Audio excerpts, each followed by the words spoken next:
Hey everyone. In today's episode, we're going to hear the story of an artist who always had an interest in different things, but never quite had a passion. And I know plenty of people today who have never found a actual passion per se, they just have various different interests that they do for fun. I relate a lot to today's story. It feels like I say that every episode, but I really do mean it. I mean it because I've also had various different interests growing up, like video games, movies, computers. I was so obsessed with computers. I was always wanting to tinker with them, and I built one when I was in eighth grade. And I just always assumed and always planned on becoming either a programmer or an IT guy once I became an adult. And then one day in high school, I saw an art documentary by mistake and instantly fell down a rabbit hole on the internet of different street artists. And it led me here to this moment, sitting at my microphone, telling you today's inspiring art story. This is the Myartisreal podcast, a narrative journey into the lives that shape art. I'm your host, Jacob Johnson. This is episode 33, Aeforia. Right after the break. This episode is brought to you by Myartisreal. We are constantly adding new original artworks and prints to purchase on our website, so if you want to support the show and collect art at the same time, head on over to myartisreal.com. If you want to show direct support while getting access to bonus content, consider checking out our Patreon page at patreon.com/myartisreal. All right, back to the episode. Today's guest is named Alexy, but online he goes by the name aeforia. My name is aeforia. I'm a 3D artist from Montreal, Canada, and my work is all about color, balance, and emotion. I specialize in the creation of these ethereal characters and landscapes. And yeah, my work is quite mysterious, enigmatic, abstract, colorful. So that's how I would describe it in a few words. Alexy currently resides in the city of Montreal, but he grew up in the suburbs surrounding it. I'm always interested in where artists come from because it gives a peek into how they became who they are, and where they grew up has a pretty massive impact on how they discovered art. For me, I grew up in a small town in the middle of Georgia. The kind of town that's so small that every time you go to the grocery store, you're running into everyone you know. It's kind of aggravating, but art was not a big deal by any means in the small town or any of the surrounding towns. So for me, finding street art was all thanks to the internet. So where did Alexy grow up exactly? Most of my life, I lived in the suburbs around Montreal. So Montreal's an island, and southwest of that island is where I grew up. I essentially moved around quite a lot in that region when I was a kid. I think we moved out like 10 times or something. So that was quite crazy. But yeah, just lived in the same region pretty much, but in different cities. And tell me a little bit more about your personality as a kid. How were you? I mean, I was not like the popular kid by any means. Maybe as a kid, I was a bit more shy. But when I started like growing up, maybe like in my, like when I was 10 or 11 years old, I think I remember being a bit more outgoing, and I like to be the clown in class, like the one who would always like do a joke or try to be funny. I don't know. I was also like the teacher's pet. Is that how you say it? Yeah, I was kind of like that. I hate to say it, but I like to be like a good student. I liked to have good grades and give all I had to succeed in high school, especially. But also in elementary school. And I know like the teachers kind of liked me for that, I guess, because I was in class, I was not messing around too much. I was pretty serious, but outside of class, I was like that funny kid. And one of his very first interests growing up was playing music. He was learning piano and even joined a band. When I was a teenager, I started a band with my best friends. We were like in third year of high school. And because I was just like starting to learn piano, and well, two of my friends had a metal band and they broke up, and essentially we formed another one. So now there were three, and in the end we were four. So two members, including me, got added to the formation, and we just like jammed all the time. We practiced very often. We would write our own music, even though it was pretty bad at the beginning. But honestly, like it was a lot of fun, and we are still making music together to this day. So it's pretty crazy that it just lasted for so long. They still put out music today, but for Alexy, making his art and making his music are completely two separate things. It's very different. It's very different because art became my job. So I definitely don't see both outlets the same way. I feel more pressure with the art side, I would say, because of course, like I love creating art, but also that's also what pays my bills. So there's a layer of like expectations and pressure that gets added on top. As with the band, we want to bring it forward and get bigger and all that, but it's still at the very core like an outlet for fun, and we just want to jam and do some shows in Montreal, and that's about it, you know. And if like it gets bigger, then like we would be very stoked about it for sure. So yeah, so it's not the same, and also like I feel like um for me like the 3D art is a bit more technical, so it's not like, yeah, you can be inspired in the moment and all that, but there's still like a big technical wall that you need to get familiar with. As for music, it's a bit more organic and, I don't know, spur of the moment kind of deal, where you just jam with your friends and then you find a sound kind of randomly, but it's not like demanding mentally as much as like um, entering numbers and moving stuff around in a 3D software. I don't know. It's very different, but I love both like equally, I would say. Growing up, he had no idea what he was going to do with his life, but he did know he loved science. Oh, when I was in high school, I was really into science and like, of course, music. But in my mind, I didn't know what I was going to do, but I knew I was going to study in sciences because that's what I was good at the time. So it was not like not a question for me. And what was it exactly that drew you into being so interested in science? Well, I still like science today. Like, of course, I'm not reading papers and stuff, but I like to stay updated on some stuff. But when I was a kid, I guess for me it was just like the idea that I could understand the world around me a bit better, especially in the physics class. I was learning physics, I was like starting to see the physics all around me. I was like, oh, that's like friction. That's why. Oh, that's inertia. Oh, okay, this and that. And the more I learned, the more I could understand about myself or the world around me, and I like that. And also, I think like the way was like the school system, especially in those programs, it kind of like rewarded if you just knew everything by heart more than like logic, except for like some instances in like physics and chemistry where you could not just like remember like a formula. You had to like have critical thinking, logical thinking. But yeah, so I guess for me, I knew it was like crazy and hardworking. So it was kind of like straightforward for me to just sit down and memorize everything.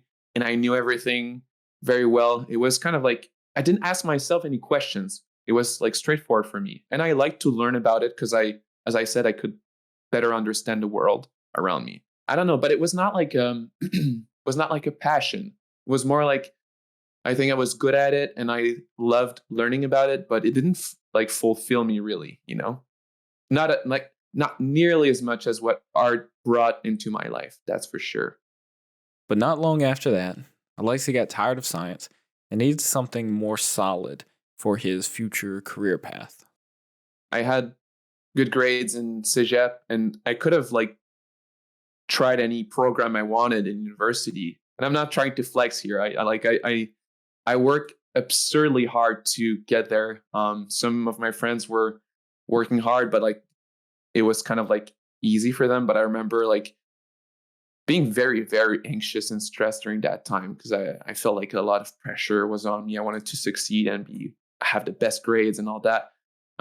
But for what? That's kind of like the what I didn't know.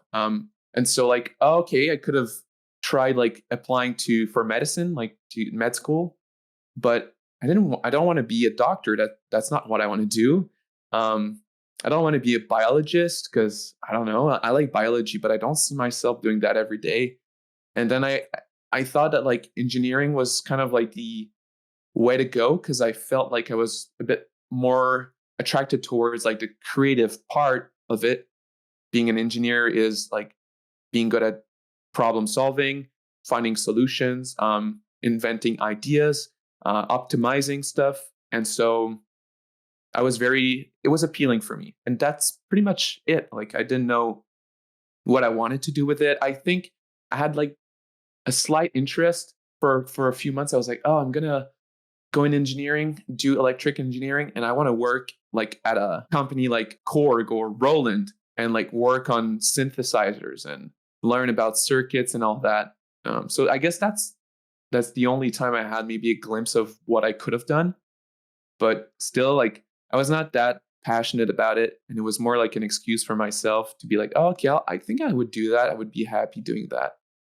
And it was during this time in his life when he was trying to decide what his passion in life might be that he discovered digital art. And at the same time, I kind of like stumbled upon an app on the App Store. It was called Fragment, and Fragment was an app that could let you do these kind of like intricate montages of photos. So you would put in your photos from your camera roll. It was on iPhone, and it would generate like these weird geometric shapes that would distort your image. Don't know if you are a fan of Tame Impala. His album Inner Speaker, I always say it's like a accurate representation of what you could do with that app, because it's like the same image repeated over and over towards the center. Like that kind of effect was kind of like the stuff you could do with that app. And I remember at the time I was like, oh shit, that's so cool. So I started like doing fake artworks for my band. And that's kind of like how it really started for me. Because I was not into digital art. I didn't do like when I was in high school, I was in a music class. I was not in the arts class, because you could have like drama. I don't know if that's how it's called, but like drama, arts, and then music, and like theater. I would say more like theater. And I chose like the music focus. So I didn't do any arts, like visual arts, when I was in high school. But that was my true introduction to it, and I really loved it. So I started finding like a bunch of apps for my phone. I had like 20 apps, and it was kind of like if I had Photoshop, but on my mobile phone. Imagine that for a second. Someone sat down and made a simple app that would allow you to make little interesting images out of other images. And this simple, fun app would light a spark inside Alexy and probably others as well and send them down paths to pursue art. It's quite incredible to me that something so small can lead to something so much bigger. But don't let me get ahead of myself. We still have a lot to hear from Alexy and how this app would lead him to his dream job. Alexy really liked messing around with these artworks on his phone and wanted to share them somewhere. Instagram was taking off at the time, so naturally that's where he posted them. That's kind of like when Instagram started to be a bit more popular, I would say. And all my friends were sharing like themselves or their food or stuff that I thought was kind of boring at the time. And I didn't know what to share on Instagram. When I was doing a bit more of that mobile phone art, I was like, oh, I could just share like my stuff on Instagram. That could be a good way for me to share on it and stay on the app, give me an excuse to use it. So I started sharing my art kind of like right away on Instagram, even though it was very bad, I would say, in the beginning, like horrible. I had no background. I didn't know what I was doing.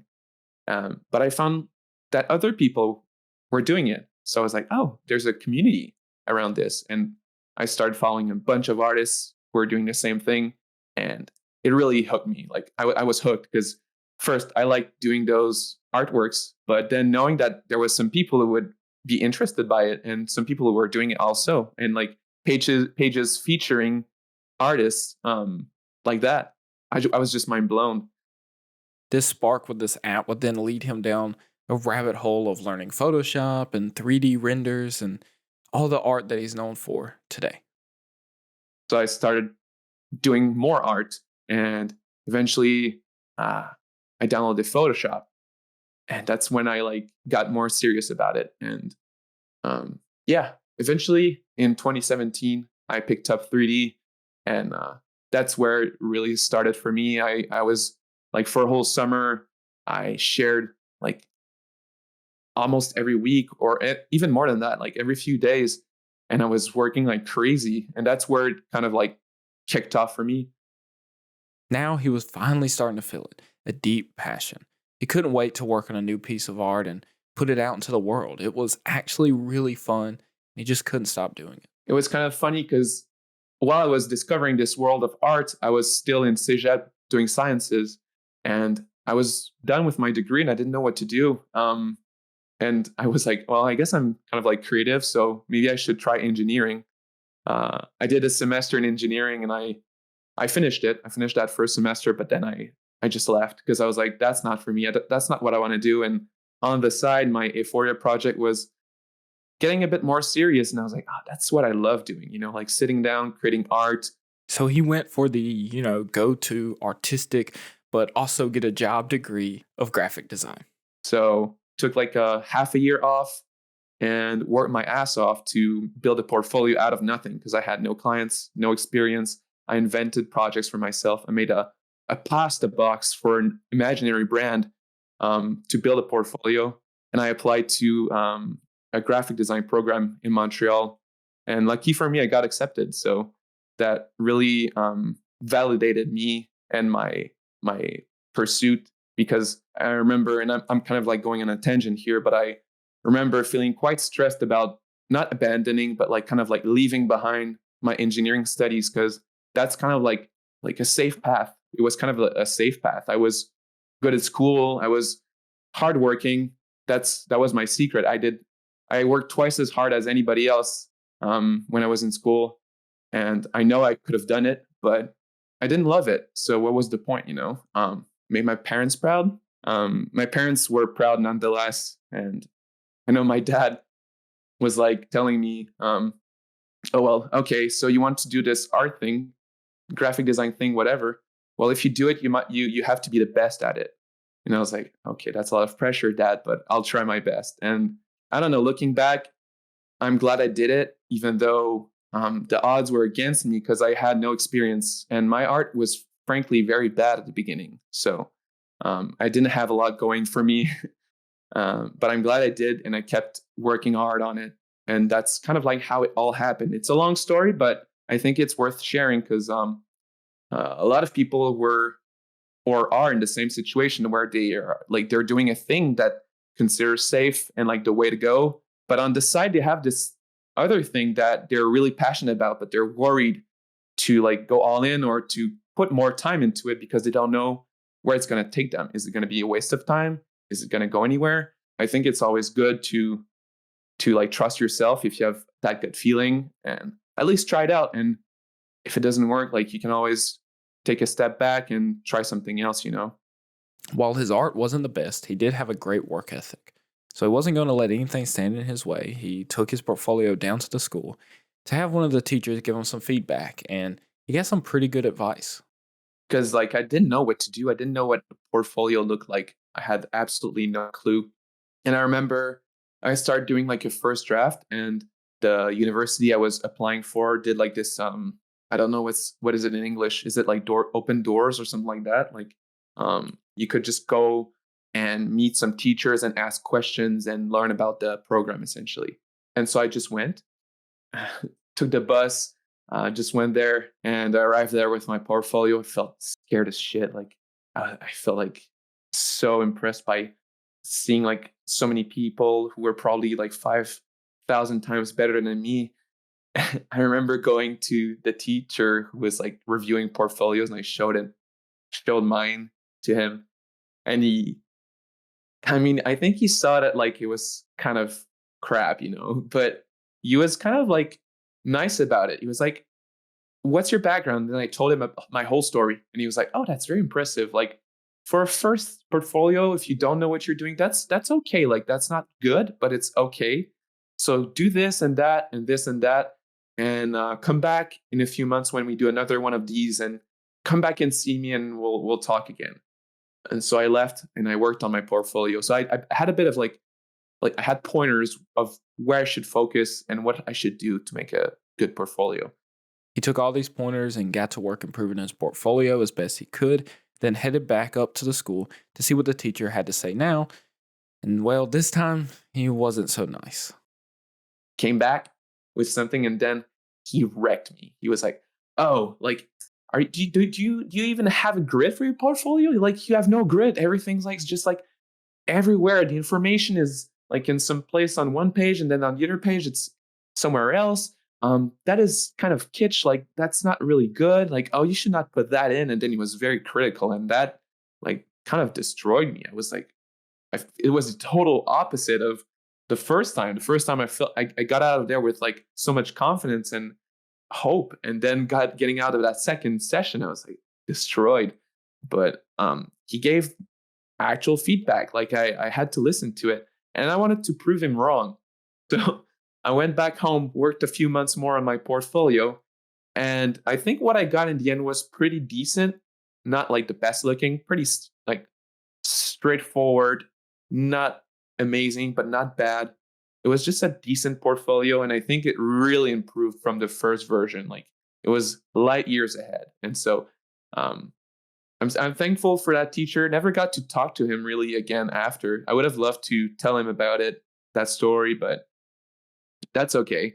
I'd never had a class with this guy, so but yeah, so I it still worked out in the end, but it was a lot of stress during that year because like I didn't have clients really. I didn't know what kind of projects I could do for my portfolio. Like I said, like I did a pasta box. I did like posters for events that did not exist. So had to find myself excuses to just create something. So like I didn't want to like be sad about, oh, I don't have any projects, I don't have this. I just like went ahead and invented stuff even though I had nothing going for me. So that's how I managed. But Alexei didn't let this discourage him because he knew he didn't want to go back to engineering, and that this art thing was his dream. I had to, man, like I left engineering. There was no way back. I didn't want to go back to engineering, so I had to like find a way. I found a way. Like I applied to two universities, so I did two like portfolios. Like I worked hard, and I got very lucky. I got accepted to both in the end. Like I did not expect that at all. That was one of the best feelings I've ever had. Like I remember I was having a couple beers with my friends one night, and I don't know why I just sent it so late, but I got my like an email from the university I really wanted to apply to go in.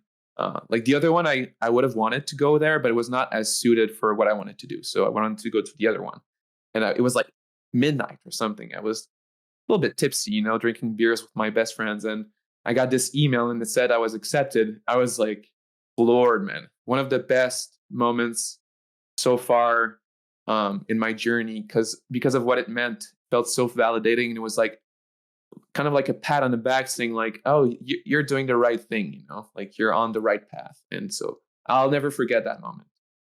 During this time, Alexei was also constantly posting works on Instagram and even had gained a decent following of over 5,000 people. Next thing he knew, he was getting contacted by brands to work on projects and was bringing in a few bucks here and there. Memories get a bit confused in my brain, but from what I can remember, when I got into engineering, it's kind of like where things got a bit more serious. I was still doing like Photoshop art, like montages with photography and stuff. But I think I had like maybe 5,000 followers at the time. And to me, that was massive. And it is a lot of people, and so for me, I was like, gosh, like I got like 5,000 followers, like 5,000 people follow me. That's just insane. And I think I started like doing a bit of client work at the time, like very small gigs. Like I think I was paid like $100 for an artwork. It was just nonsense, but I did it. And I think that's when I was like, oh, okay, I think this could be a thing, especially when I got my first gig. I think it was like a $50 artwork I did on my phone. Uh, Went downstairs, told my mom about it. I was so excited. Mom, I got $50 from this dude. He just wants me to do an artwork on my phone. And she's like, oh, okay, that's cool. But I mean, nowadays, it's funny to look back on that. But yeah, that's kind of like when I was like, oh yeah, I'm really loving this. I'm starting to make a little bit of money with it. So maybe there's like a way for me to just make more money and like make it somewhat of a career. Because Alexei was making art outside of the classroom and building his personal style, he was able to pay his bills off of his art, even before he had gotten his degree. Now, at this time, he wasn't actually making crazy money or anything, but he had roommates and was eating pretty cheap, so he was doing pretty good for himself. Because I worked on establishing myself, I got like a track record already. I know some students in my program were just doing the projects in school, and that's about it. It didn't have like a practice outside of school. But for me, like I did my all my school projects, I did all of that, but also on the side, I had aeforia going. And so when it was time to like finish my degree, like I already had something that was working. So I was pretty fortunate to have that and not have to like look for a job or anything like that. Even though he was making money off of his own art, he decided to stay in the program so he could finish out his degree and was also really looking forward to the exhibition they get to have at the end of the year. But around this time, COVID hit and left a lot of schools scrambling to figure out everything. I graduated at the start of COVID. So that was quite a weird experience because, like one of the main appeals of doing that program, especially this one, like this in this university, is the exhibition at the end of your degree. It's like a massive event every year. It's so much fun because like you go with your friends, have a couple beers, it's free. You check some projects, check some art, check some good graphic design. It's a blast, to be honest. And we got none of that. Like we didn't even get an online exhibition, nothing. Like we're kind of like my cohort, we're kind of like the forgotten one, we're just nowhere. Yeah, it sucks. I mean, even my wife and plenty of other people I know who were in things like nursing school at the time also didn't get a lot of those special events you're supposed to get. And really sucks when you put as much time and effort in as Alexi did. And a lot of the reason you're still there is because you want those events and then they don't happen. But as we'll come to find out, Alexi's art career was about to take off even higher than he ever expected. Alexi is one of the few guests we've had on this show who is pretty well established in the NFT space. I know by now most people will know what an NFT is, but let me explain for the rest of the viewers.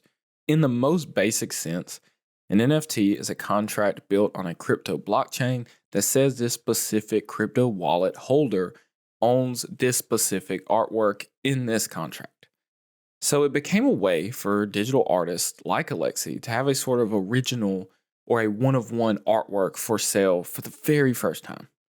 Because traditional artists like painters and sculptors have always had original artworks, and then they can reproduce those works and sell them. For digital artists, they only really had prints and commission works as a way to make money. Now with NFTs, this allowed them to monetize their works in a brand new way. This part alone is huge for artists, but like any new tech, there are bad actors and plenty of people who hopped on the bandwagon in hopes of making huge profits by investing in these artworks. During this time, it was almost like a bull run of sorts for the NFT market. NFTs have been around for a while, but at a specific time around 2020 to 2022, COVID had hit, which trapped people inside on the internet all day. Then they also had some more money coming in from the government, or were spending less money on going out, so they had more money to spend. And what better place to spend it than on some digital art that everyone is talking about? NFTs and crypto saw huge growth during this time, and for artists like Alexi, who had built up their online audience and body of work over the years, were ready to join the party. And in a way, it was like Alexi was then strapped to a rocket of upward success. So tell me how you got into the whole NFT stuff to begin with. Yeah. So I think it was all like timing for me. Of course, like prior to 2020, when I started NFTs, I was already like, I don't want to say that about myself, but like a bit established. Like I had like several thousands of people following my work, close to 100K, I think at the time. Look good on paper, So I started at the end of 2020. It was in September, October. A friend of mine, artist Gavin Shapiro, he is a very talented individual, and he kind of like got me into it. He was like, "Oh, you should check out those platforms. I'll put in a good word for you because I have my interview with them this week." And he did, and then they reached out, and like I got so lucky. I just got into super rare in within a week. And nowadays, it's so hard to get there. I don't know if it's still as hard as it was, but during the peak, it was like impossible to be accepted. It was very hard. And same thing for Nifty Gateway. That was the other platform I got on. So essentially, I started in September, and my first artwork, I remember. I don't like talking about money, but it's still interesting to like throw those figures. But my first artwork got picked up by a collector for 8 ether at the time, 8 ETH. It was about $2,500 US. And I mean, that's good money, like, um, I don't think I was making that even for a commission for like an artwork for a music group at the time. Like it was mind blowing to me that I could get that sort of money from a collector who wanted to collect a piece of mine. So I was very lucky to have this first sale because it kind of already solidified me as a like, oh, artist to watch, like, oh, look at this guy, like first sale already doing great. And then I kept posting some artworks here and there and it got like offers and it was great. Like I was like not believing it. And I got my first Nifty Gateway drop. At this time, especially, to have a nifty gateway drop was a huge deal. These drops, they hype up for weeks leading up to the sale, and they were selling out fast and for a lot of money. And well, Alexy's drop went pretty crazy. It sold out in like 10 seconds. Like I made like I think it was 15,000 or 11,000 at the time and so that was like it's like if we opened is it the Pandora box of Pandora or something like that. You open it and then stuff happens, like then the bull run started and then people came in, did this crazy drop, never heard of, sold an artwork for like $700,000 and then it got so crazy, man. Like it makes me feel weird when I think back on those times. It was just a special, crazy, weird time. Like made a lot of friends, lived some crazy experiences. Yeah, man. Like it was kind of surreal. But yeah, so that's kind of like how it got started. And then I got a really big drop in February of 2021 and that's like a standout moment for me for the rest of my life. Like I don't know how I'll be ever able to top that financially. I won't go into the figures, but it was a lot of money and I did not expect that. And I sold a lot of artwork that night and I was just on a cloud. It was surreal. It's like if I won the lottery. Of course, it was not like millions, but it was still more than I could ever make in several years. That's for sure. While it's cool to think, oh, he did this drop and in one day made all this money and it sold out like crazy, it was all the work he had done over the years to put him in this position in the first place.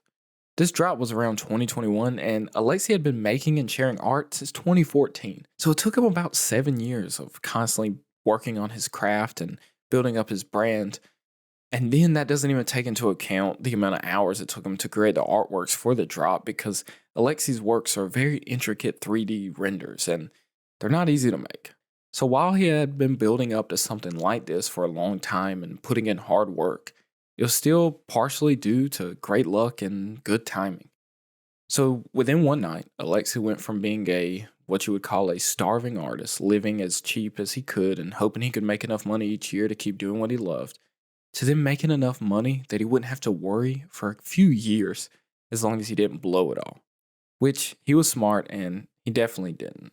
Um, yeah, it was a very special feeling because it felt like a huge weight got lifted off my shoulders. Because of course, as an artist, you always worry, okay, am I going to be able to keep doing this for the next year? You never know.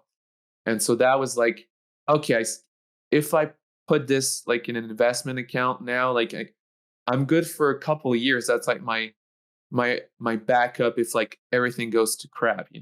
And I'm good for a few years and I can keep going and do art and not worry too much about it. So that was a big blessing. But everything in life comes with pros and cons. So, with more collectors and more money coming in, even more responsibility and stress came along with it. For me, NFTs have been like a double-edged sword. It came with a lot of pressure and stress because then the people who collected your work, they have expectations. And even though you do your best to do more releases, more drops, rewards, it's still a market, in a volatile market, like one of the most volatile markets you can be a part of. And once things started like cooling down, then not everyone, but most of the art and the artists, like all of their work started dropping like crazy in value. And then people were just trying to catch falling knives. And it was just a weird contrast to what we were living right before. So it was such a roller coaster, and um, I felt I felt ashamed that like my work lost in value at the time, and but then in retrospect, when I look back, I still feel bad, but also like God, I like that's some of the stuff like was out of my control. Like I could not predict that it would drop down so much. And all in all, like I'm grateful to have been able to like be a part of this adventure, be one of the lucky few who got like substantial amounts. I don't take it for granted. I worked hard to get there, but it was a lot of like luck and timing. Also, but also you can create your own luck in life if you work for it, but you get what I mean. But as quickly as it came, it soon left. After the NFT and crypto bull run, a lot of investors who didn't care so much about the art and cared way more about the profits became pretty upset when the values of things started to drop. But that's an issue with investing in anything. You never know what will be successful or what will slow down and pick back up later. But as of recently, the NFT market has been moving up again. But one great thing to come out of this slump was it weeded out a lot of those people who were only interested in making money and didn't care about the art or artist, and it left us with a more passionate than ever group of people who cared about the craft. And Alexei experienced this firsthand when he noticed some of his friends leaving his side during the slump. When I got like that successful Nifty Gateway drop in February of 2021, all of a sudden, a lot of people became friends with me. You know, like a lot of people who I'm like artists whom I respected and followed for like years. All of a sudden now, like they kind of started caring about me. Funnily enough, I don't know why. I don't know why they started caring. I guess I have my answer.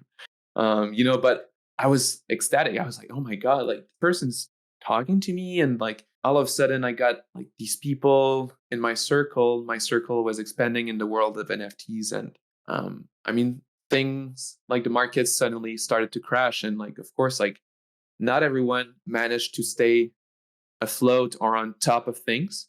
And when my suddenly my drops were not as successful, or I was not selling as much, or then for some reason, like a lot of people vanished from my circle, like those people who were messaging me suddenly, like I don't get any feedback from them.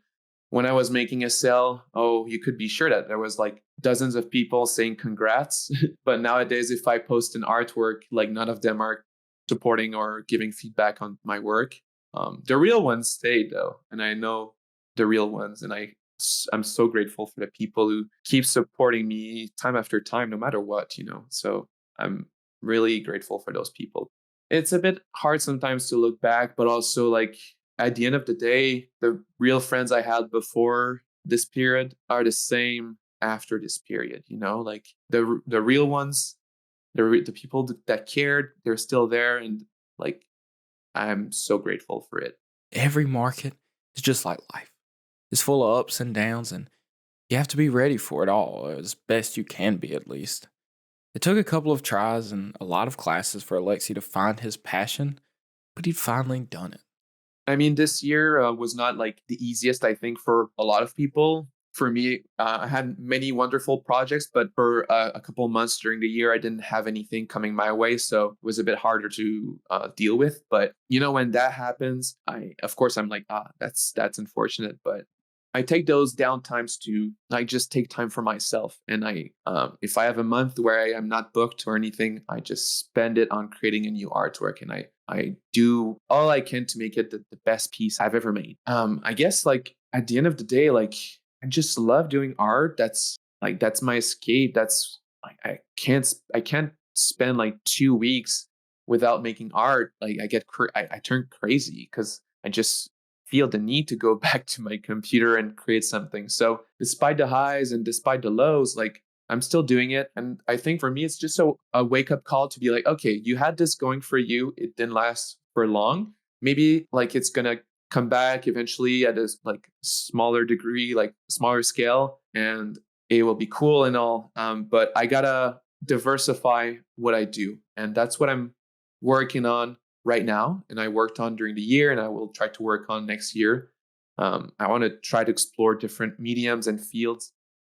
One of the projects he has been working on is a beautifully crafted silver ring that he designed with his friend as a collaboration.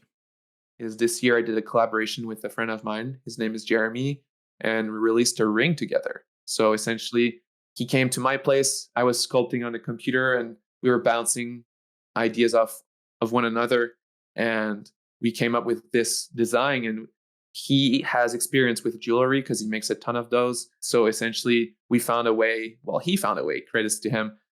Someone who could like 3D print wax, and usually when you cast metals like silver, the wax is used to make the final silver object. So essentially, we could just make a model in the computer, 3D print the wax, get a mold done, and then every time we want to make a ring, we have a mold, we get a silver ring out of it. So that was kind of like an eye-opening experience for me because I really love doing that. I was like, oh, that's so cool. Like to design something that's not a character, it's a bit more abstract, but it's also something tangible that like people wear. Like I have a lot of friends and family members who got a ring. I know they love it and they will wear part of me like every day. You know, it's such a cool thing to do. So I think in 2024, I want to spend more time maybe thinking about this potential avenue of making a bit more jewelry, or maybe like try to convert my work into some sculptures or stuff like that. Maybe try 3D printing.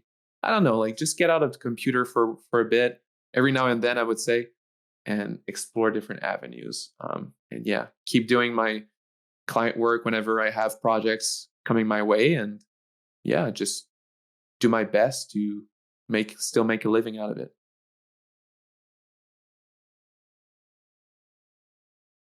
I think after hearing Alexy's story and what he just said, it's pretty clear what drives him.